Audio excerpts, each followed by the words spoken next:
तो विपक्ष वाले कहते थे पैसा कहां से आएगा, हमने उनको बताया नहीं, लेकिन आज हम बता देते हैं पैसा उन्हीं में से आ रहा है। इनको लगता है हमें कोई हरा ही नहीं सकता, कई पीढ़ियों से जीत रहे हैं हम, हमें नहीं कोई हरा सकता, हमारा दादा भी परदादा भी था, आगे हमारा बेटा आ रहा है, आगे भतीजा आ रहा है, आगे भूआ फुफ्फा सब आ रहे हैं, कोई हरा ही नहीं सकता। ये गलतफहमी में थे।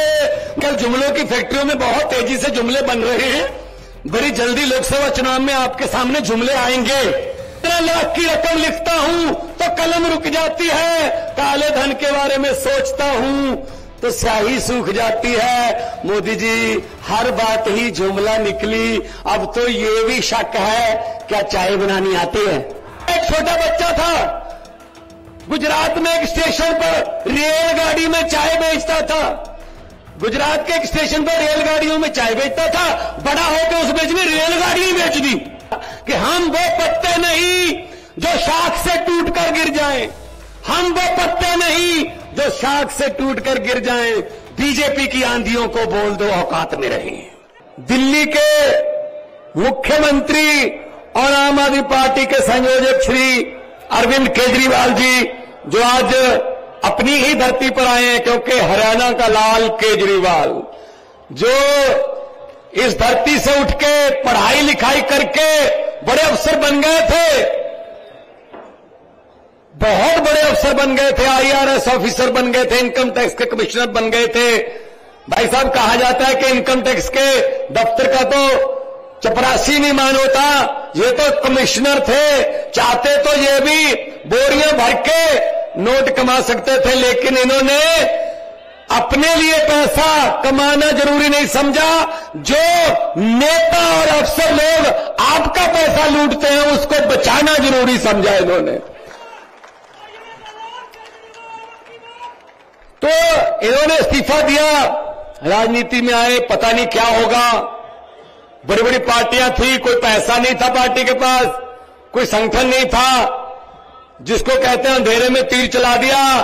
लेकिन जब दिल से तीर चले, भगवान साथ में हो, तीर निशाने पे लग गया, बिल्कुल निशाने पे लग गया और भ्रष्टाचारियों को बहुत चोट पहुंची।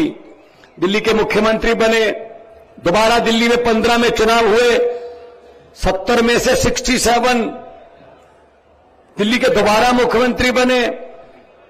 फिर 20 में चुनाव हुए, 70 में से 63 फिर मुख्यमंत्री बने।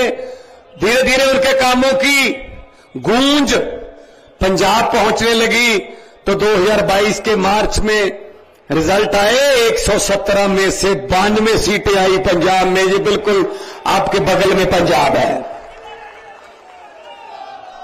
क्योंकि जब अरविंद केजरीवाल जी के साथ हम जाते थे, जैसे कि आज हम आए हैं दोनों, ऐसे ही पंजाब जाते थे, इलेक्शन के समय हम लोग गारंटी देते थे, अरविंद केजरीवाल जी गारंटी देते थे कि बिजली का बिल नहीं आएगा, एक बार मौका दे दो, बिजली का बिल 0 आएगा।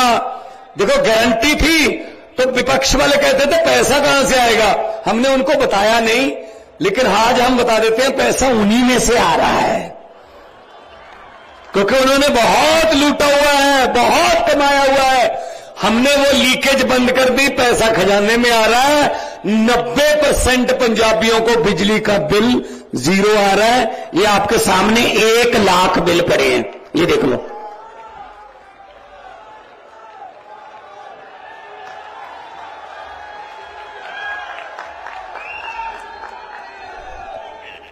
ऐसे कोई ला सकता है, ऐसा कोई सरकार दिखा सकती है बिल? और ये बिल पंजाब के नहीं है, ये खनौरी, शतराना और समाना जो आपके बिल्कुल साथ में बगल में पंजाब है, उसी के बिल है। 1 लाख है सिर्फ। पूछ लेना अपने रिश्तेदारों से, टोहाना, जाखल, फतेहाबाद, डबवाली, अंबाला, पेहेवा पंजाब के साथ सटा हुआ है, बहुत सी रिश्तेदारियां हैं। पूछ लेना बिजली का बिल पंजाब में कितना आता है। अगर थोड़ा इधर जाना है, रोहतक की तरफ, झज्जर की तरफ, बहादुरगढ़ की तरफ, तो दिल्ली वालों से पूछ लेना बिजली का बिल का कितना आता है, क्योंकि सरकारें दोनों एक पार्टी की हैं और सफाई एक ही झाड़ू से की हुई है जनता ने। अगर तो ये चाहिए, अगर तो ये चाहिए तो अरविंद केजरीवाल, अगर धर्म की, जाति की, नफरत की राजनीति चाहिए, वो हैं भाई साहब, पहले वाले हैं जो पिछले 70 साल से लूट रहे हैं, पता ही नहीं है कुछ। अपने रिश्तेदारों के घर भर लिए, जनता बेरोजगार रह गई। आपको सुन के हैरानी हो गई, अभी 20 महीने हुए हैं पंजाब में सरकार बने हुए, 20-21 महीने हुए हैं, 42,000 नौकरियां देके आपके सामने खड़ा हूं। 42,000 सरकारी नौकरियां। ये गुप्ता जी कह रहे थे 1.5 लाख तो जी हम 2 साल में कर देंगे पूरी, और अफसर बन रहे हैं लोग, अफसर। कोई सिफारिश नहीं चलती, नंबर आ गए ना। अगर 700 नंबर का पेपर है, आपके 680 आ गए, तो ये चिंता करने की जरूरत नहीं है कि मेरे बाप के पास पैसे नहीं है, जब मेरे बाप को कोई एमएलए नहीं जानता, इसलिए 680 वाला बेरोजगार रह जाएगा। 500 नंबर, 550 वाला किसी एमएलए को जानता होगा, जो उसके बाद पैसा होगा, वो नौकरी ले जाएगा। इस बात की चिंता करने की जरूरत नहीं है। पंजाब में सरकार आपका दरवाजा खटखटाती है कि आइए, आपकी नौकरी आपका इंतजार कर रही है। काम करने हैं तो ऐसा करो, वरना ना करो। हम लोग तो अपने, मैं कलाकार था, बहुत फेमस कलाकार था, मुझे कोई पैसे की कमी नहीं थी। मेरे साथ के जो साथी हैं मेरे कलाकार, बहुत अच्छे अच्छे फिल्मों में पैसे कमा रहे हैं। अरविंद जी अफसर थे, गुप्ता जी हमारे बहुत बड़े चार्टर्ड अकाउंटेंट, बहुत सारे, ये संदीप पाठक जी, ये हमारे आईआईटी के प्रोफेसर, लंदन से पढ़े हुए प्रोफेसर थे आईआईटी के। और जितने भी हमारे बैठे नेतागण, ये कोई ना कोई काम छोड़ के आए हैं भाई साहब, ये कोई ना कोई काम छोड़ के आए हैं। और हम आपको बताना चाहता हूं, मैं 92 में से पंजाब में 80 पहली बार एमएलए बने हैं, 92 में से 80। और एक बात और बताना चाहता हूं, हम लोग तो मिट्टी से आए हैं भाई। एक बार पत्रकारों ने मुझसे कहा आप बहुत ऊंचा चले गए। मैंने कहा जी क्या हो गया फिर, आपको डर नहीं लगता? मैंने कहा किस बात का? आप कहीं नीचे आ गए तो? मैंने कहा जी 40-40 फुट डूंगे बोर दे टोया चो निकल के आया, इदू थल्ले तक पानी है हूं, उदू थल्ले की जावांगे हूं। ना हमें गहराई से डर लगता है, ना हमें ऊंचाई से डर लगता है। डर लगता है तो उस भगवान से डर लगता है कि वो जितनी इज्जत बना के रखी है इतनी ही कायम रख दे, भले ही बढ़े ना लेकिन कम ना हो। उस इज्जत को बचा के रखे, समर्थ बख्शे, जनता के पक्ष में फैसले लेने वाला पेन जनता के पक्ष में ही चलता रहे, यही दुआ करते हैं।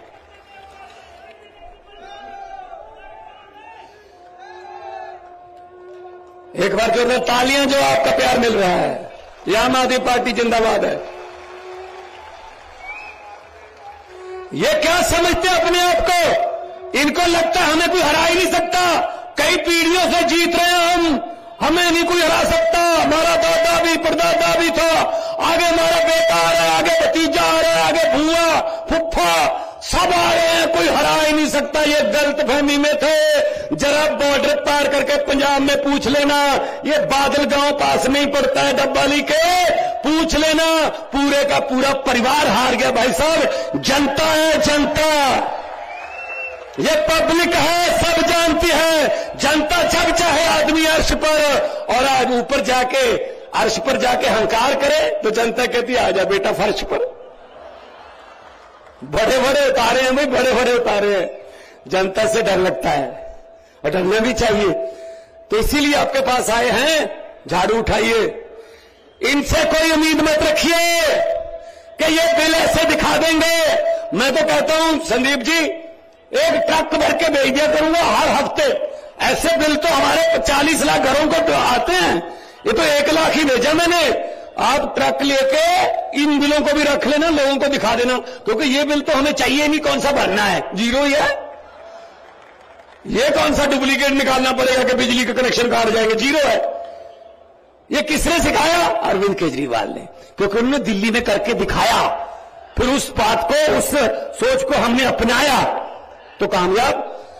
पंजाब में 664 आम आदमी क्लिनिक बन चुके हैं, 125 तैयार हैं अगले हफ्ते। आपको जानकर खुशी होगी कि अब तक आज दोपहर 12 बजे तक का मेरे पास जाता है 1 करोड़ बंदा उन मोहल्ला क्लिनिकों से दवाई लेके ठीक होकर अपने घर जा चुका है। इसका मतलब हर तीसरा बंदा पंजाब का ये चीजें करते हैं हम। तो भाई ये चीजें हमें करनी आती हैं।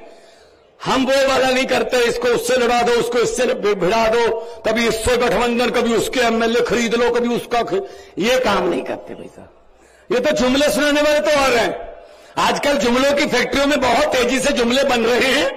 बड़ी जल्दी लोकसभा चुनाव में आपके सामने जुमले आएंगे, नए नए जुमले आएंगे, सुनने को तैयार रहना। क्योंकि इतना झूठ बोलते, कोई तो सच बोल लो देश के साथ यार। मैं जब पार्लियामेंट में था मैंने तो बोल दिया था, उस वक्त सामने बैठे थे हमारे मोदी जी, हमारे गृह मंत्री, हमारे राजनाथ सिंह जी, सारे बैठे थे। मुझे किसका डर भाई, मैं किसी बात से काना थोड़ी हूं। मैं तो बोल देता हूं सच। सच बोलने का एक ही फायदा है, उसको एक बार बोल के दोबारा याद नहीं रखना पड़ता। जब भी बोलोगे सच ही बोलोगे। झूठ बोलने वाले को दोबारा याद रखना पड़ता है कि पिछले साल क्या बोल के गए थे जींद में, इस बार क्या बोले। सच वाले को क्या रखना। 15 लाख रुपए आ गया जी, तो गुप्ता जी आप तो कहते आ गया, पंजाब में भी नहीं आया, फिक्र मत करो, ये नहीं आएगा। ये यही चीज मैंने बोल दी थी पार्लियामेंट में। मैंने कहा 15 लाख की रकम लिखता हूं तो कलम रुक जाती है। जुमले सुनिए इनके जुमले। 15 लाख की रकम लिखता हूं तो कलम रुक जाती है, काले धन के बारे में सोचता हूं तो स्याही सूख जाती है। मोदी जी हर बात ही जुमला निकली। अब तो ये भी शक है क्या चाय बनानी आती है। ये बात शक में है भाई साहब। मुझे लगता नहीं चाय बनानी आती होगी, क्योंकि वो तो स्टेशन कहते हैं, स्टेशन ही बाद में बना था जहां पर बेच के चाय। किसी ने मुझे लिख के भेजा व्हाट्सएप पे, कहता एक छोटा बच्चा था गुजरात में एक स्टेशन पर रेलगाड़ी में चाय बेचता था। गुजरात के एक स्टेशन पर रेलगाड़ियों में चाय बेचता था, बड़ा होकर उस बीच में रेलगाड़ी ही बेच दी। सब जहाज बेच दिए, तेल बेच दिया, भेल बेच दिया। कुछ चीज नहीं है जो, हां थोड़ा मीडिया खरीदा जरूर है। ऐसा नहीं है कि बेचा है, कुछ खरीदा भी है, तो खरीदा फरोख्त करते रहते हैं। कुछ एमएलए खरीद लिए, ये वो कर लिए। इनका क्या करोगे भाई साहब। 70 साल से इनको ट्राई कर रहे हैं। अब परखे हुओं को और पथ परखो, कुछ नया तो करो, कुछ तो नया करो। तो इसीलिए मैं कहता हूं ये डर गए, ये डर गए, ये हमें जेल में डाल रहे हैं। किसी बाबू ने आके बता दिया जी दिल्ली में अस्पताल बहुत अच्छे हो गए सरकारी, सब पे इलाज फ्री है जी, पैरासीटामोल की गोली से लेके सारे इलाज फ्री है जी। जो प्राइवेट अस्पतालों से हमने कमीशन लेके उनको खुलवाया था जी, वो तो खाली हैं। क्या करें। मोदी जी ने पूछा किसने बनाए, सतिंदर जैन ने बनाए, जेल में डाल दो। जेल में डाल दिया सतिंदर जैन को। फिर कोई आया जी स्कूल बहुत अच्छे कर दिए, स्कूलों में प्राइवेट से निकाल के बच्चों को सरकारी स्कूलों में दाखिला करवा रहे हैं बच्चे मापे। हमारे वाले प्राइवेट वाले कमीशन वाले खाली हो रहे हैं जी। तो पूछा साहब ने किसने बनाए जी, मनीष सिसोदिया ने, जेल में डाल दो। जेल में डाल दिया। फिर बताया किसी ने जी अरविंद केजरीवाल हरियाणा भी जाता, मध्य प्रदेश जाता, जहां भी जाता है बीजेपी का सुपड़ा साफ हो जाता है जी, बहुत बड़ी बड़ी रैलियां हो रही हैं जी। तो उसने कहा अच्छा ईडी का नोटिस भेजो, जेल में डाल दो। ये हमें ऐसा डराते हैं। संजय सिंह को जेल में डाल दिया, हमें ऐसा डराओगे आप, जेल से डराओगे। हम वो पत्ते नहीं। यहां पे बीजेपी वाले भी आए होंगे, 2-4 तो आए होंगे ना, आते हैं, देखो आते हैं वो, उनको आना पड़ता है, बताना होता है ना कि क्या हो रहा था, किसने क्या बोला, नारे कितनी जोर से लग रहे थे, तालियां कितनी जोर से बज रही थी, उनको बताना पड़ता है। अगर है ना यहां पे, मैं उनको ये बात कहना चाहता हूं कि भगवंत मान जींद आया था, ये बात बोल के गया था कि हम वो पत्ते नहीं जो शाख से टूट कर गिर जाएं, हम वो पत्ते नहीं जो शाख से टूट कर गिर जाएं। बीजेपी की आंधियों को बोल दो औकात में रहें। हमको डराने की कोशिश मत करो, हम किसी और मिट्टी के बने हुए हैं। हम देशभक्त लोग हैं, हम नेशनलिस्ट लोग हैं, हम झंडे को प्यार करते हैं, देश को प्यार करते हैं। ये पंजाब ही है, छोटा भाई है पंजाब का, हरियाणा, इकट्ठे ही थे सब। भाई साहब बॉर्डर तो हमारा लगता है ना 532 किलोमीटर पाकिस्तान के साथ। हमारे अग्निवीर, हमारे फौजी जवान खड़े हैं ना अपना सीना तान के। गोली जब भी देश की तरफ आती है पहले हमारे सीने में आती है भाई साहब। इनको क्या पता है यार देश का, ये हमें देशभक्ति के सर्टिफिकेट बांटने वाले कौन होते हैं ये। तो इसलिए मैं कह रहा हूं, उठो जागो, ये मत कहा करो हमने क्या लेना है। भाई हम नहीं लेना है। अगर भगत सिंह ये सोचते हमने क्या लेने का, याद होते लाला लाजपत राय जी का आज उनका जन्मदिन है। आज लाला लाजपत राय जी अगर सोचते मैंने क्या लेना है, उन्होंने लाठियां खाई थी अंग्रेजों से। अरे भाई साहब उन्होंने खून दिया हमारे लिए। हम क्या कर रहे हैं, हम कुछ भी नहीं करना, कोई गोली नहीं चलानी, कुछ नहीं करना। एक ऐसा बक्सा होता है जिस दिन वोट पड़ेंगे ऐसी होगा, पर्दा लगा होगा, एक बटन दबा देना, झाड़ू वाला बटन दबा देना और उसमें से एक आवाज आएगी, टिंग, ऐसी आवाज आएगी। उसको मशीन की चीख मत मानना, उसको बीजेपी और कांग्रेस वालों की चीखें मान लेना बस। इन्होंने हमारी चीखें बहुत निकलवाई हैं, बदला लो इनसे, और कोई चारा नहीं है, और कोई चारा नहीं है। तो पंजाब में नौकरियां मिल रही हैं, पंजाब में बिजली आम है। एक बात और अच्छी हुई पंजाब में, आमतौर पे क्या होता है, सरकार आती है, सरकारी इदारों को घाटे में दिखाती है, अपने दोस्तों को भेज देते हैं। लेकिन पंजाब सरकार ने उल्टी गंगा बहाई है। 1 जनवरी को अनाउंस किया, अभी अरविंद केजरीवाल साहब जाएंगे, उसका पूर्ण रूप में हमारे अंदर जो काम करेगा वो गोविंदवाल साहब, खडूर साहब ने गोविंदवाल साहब वाला थर्मल प्लांट प्राइवेट सरकार ने खरीदा है कि हम चला के दिखाएंगे इसको। आपसे नहीं चल रहा, हम चला के दिखाएंगे। नीयत साफ हो तो सब कुछ हो सकता है। इसीलिए आपके पास आए हैं कि आप साथ दीजिए और जनता का साथ आएगा। हम तो जनता के लिए काम करने वाले लोग हैं, हम कोई लॉबिंग करने नहीं आए। हमारा कोई रेते की खड्ड में हिस्सा नहीं है, हमारा कोई बसों ट्रांसपोर्टों में हिस्सा नहीं है, हम कोई किसी व्यापार में हिस्सा नहीं डालते। हिस्सा डालते जरूर है लेकिन जनता के दुखों सुखों में हिस्सा डालते हैं। सियाने कहते हैं खुशियां बांटने से दुगनी हो जाती है और दुख बांटने से आधे रह जाते हैं। हम आपके दुख आधे करेंगे, खुशियां दुगनी करेंगे।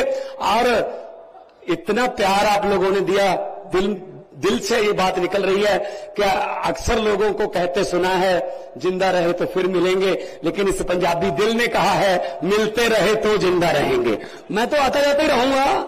संगरूर, ये संगरूर की धरती से तो निकले हैं, ये जींद रियासत, ये रियासत की राजधानी संगरूर थी।